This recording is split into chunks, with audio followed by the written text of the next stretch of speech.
할렐루야. 오늘도 함께 하신 주님을 찬양합니다. 오늘 같이 나눌 하나님의 말씀 마가복음 3장 20절로 35절까지의 말씀을 통하여 예수님의 진정한 가족이라는 제목으로 같이 나누기를 원합니다.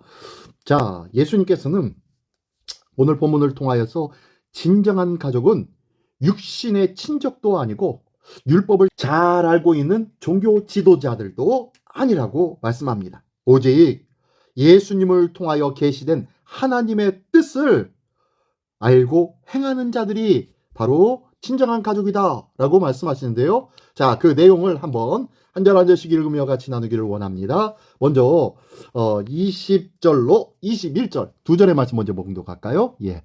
집에 들어가시니 무리가 다시 모임으로 식사할 겨를도 없는지라 예수의 친족들이 듣고 그를 붙들러 나오니 이는 그가 미쳤다 하밀러라.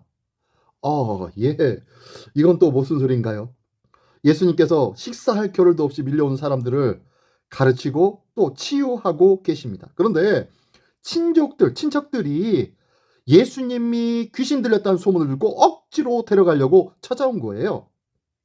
분명 예수님을 위한 일인 것 같지만 그것은 십자가의 길을 가로막는 그 베드로처럼 하나님의 나라를 방해하는 사단의 일에 동조하는 불신앙의 일이었습니다. 그들은 예수님과 육신적으로는 가장 가까웠지만 예수님이 누구신지에 대해서는 가장 무지했던 자라는 거예요. 예수님에 대해서 온전히 알지 못할 때에 너는 나를 넘어지게 하는 자로다 내 뒤로 물러서라 라고 말씀하시면서 사단이라고 하셨던 예수님의 말씀을 기억해야 합니다.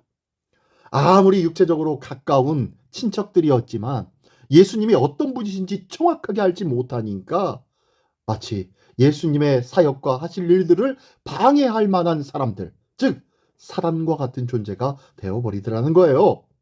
예수님을 바로 알기를 원합니다. 예수님을 온전히 알기를 원합니다. 내가 생각하는 예수님이 아니라 성경이 말씀하시는 예수님을 온전히 알기를 원합니다. 내가 생각하는 예수님을 내가 믿고 따를 때 그것이 바로 뭐예요? 우상입니다. 우상. 예수님을 우상화하지 않기를 원합니다. 예수님을 말씀에서는 뭐라 말씀하시는지 이 말씀을 중심으로 하나씩 깨닫고 그 말씀대로 예수님을 알아가고 믿어가는 믿음의 신앙인들이 되시기를 예수님의 이름으로 축원합니다. 22절로 30절까지의 말씀입니다. 예루살렘에서 내려온 서기관들은 그가 바알세불이 집혔다 하며 또 귀신의 왕을 힘입어 귀신을 쫓아낸다 하니 예수께서 그들을 불러다가 비유로 말씀하시되 사탄이 어찌 사탄을 쫓아낼 수 있느냐? 또 만일 나라가 스스로 분쟁하면 그 나라가 설 수 없고 만일 집이 스스로 분쟁하면 그 집이 설 수 없고 만일 사탄이 자기를 거슬러 일어나 분쟁하면 설 수 없고 망하느니라.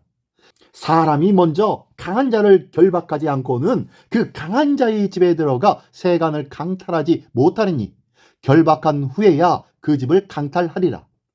내가 진실로 너에게 이르노니 사람의 모든 죄와 모든 모독하는 일은 사하심을 얻되 누구든지 성령을 모독하는 자는 영원히 사하심을 얻지 못하고 영원한 죄가 되느니라 하시니 이는 그들이 말하기를 더러운 귀신이 들렸다 하미러라. 네. 서기관들은 예수님의 기적이 실제로 일어났다는 사실을 부인할 수 없으므로 저 예수란 자가 귀신의 왕의 힘을 힘입어서 귀신을 쫓아낸다고 예수님을 비난하고 있는 것입니다. 하지만 귀신이 자기 나라에 스스로 분쟁을 일으키며 망하기를 위해서 예수님에게 능력을 부여했다는 것은 그 자체가 모순이고 말이 되지 않습니다. 예수님이 귀신을 축출하시는 것은 사탄의 재산을 약탈하시는 행동이라는 거예요. 약탈은 그 재산의 주인이 힘을 쓰지 못할 때 벌어지므로 귀신의 통치자 사탄은 번번이 예수님에게 결박당하고 있는 셈입니다. 그러니 사탄의 힘을 과대평가하지 않기를 원합니다. 그 세력을 온전히 멸하실 때까지 더 강한 예수님을 온전히 우리가 의지해야 할 줄 믿습니다. 예수를 의지하면 예수보다 능하신 그 하나님의 힘으로, 능력으로 모든 것을 멸하실 줄 믿습니다. 예. 또한 28절로 30절까지의 말씀에 보니까요, 성령의 능력으로 이루어지는 예수님의 사역을 사탄의 짓이라고 모독하고 외면하면 성령께서 예수님을 통해 궁극적으로 이루실 사죄의 은혜도 누릴 수 없다고 말씀하고 있는 거예요. 우리가 성령 회방죄 뭐 이렇게 얘기하는데요. 이 성령 회방죄를 저지르진 않을까 걱정할 필요가 없는 이유는 그리스도의 용서에서 단절되는 죄를 저지른 것 아닐까라는 걱정 자체가 본문에서 경고하는 죄를 범하지 않았다는 증거이기 때문입니다. 무슨 소리예요? 예. 내가 성령 모독죄를 짓지 않았다라고 생각하는 그 자체가 우리 주님과 함께하고 있기 때문에 그런 마음을 갖게 된다는 거예요.